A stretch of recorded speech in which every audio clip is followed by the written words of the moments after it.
Hello everyone, welcome to this tutorial. Taking screenshots on restricted apps can be tricky, but there are ways to bypass this limitation safely and effectively. In this video, I'll guide you step by step on how to do it on your Android device. Before we begin, understand that app restrictions are often in place for security or privacy reasons, so proceed with caution and use these methods responsibly. The first method we'll explore involves using Google Assistant. Most Android devices come with Google Assistant pre-installed. To use this method, open the restricted app where you want to take a screenshot. Then, activate Google Assistant by saying, "Hey Google," or holding the Home button.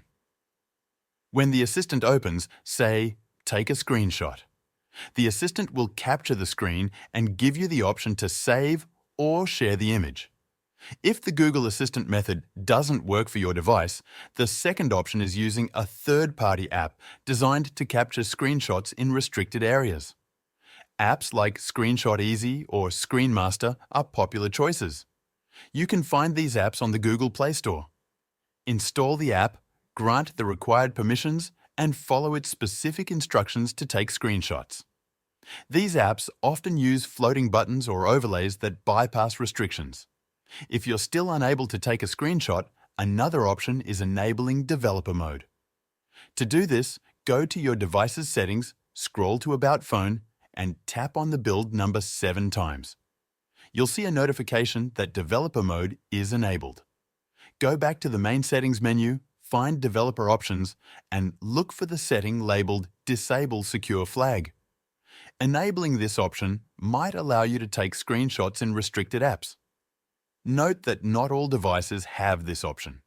For users with rooted devices, you have additional options.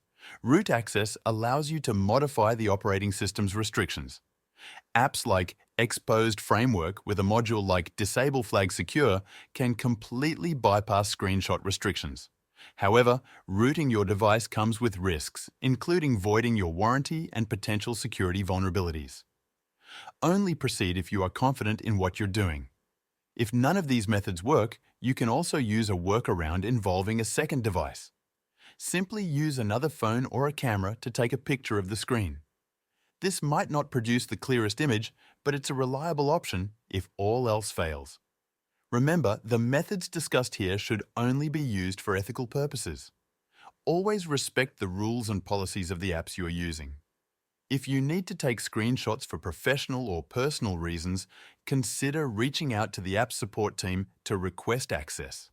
That's it for this tutorial. Follow these steps carefully and you'll be able to capture screenshots in restricted apps on Android. Thanks for watching.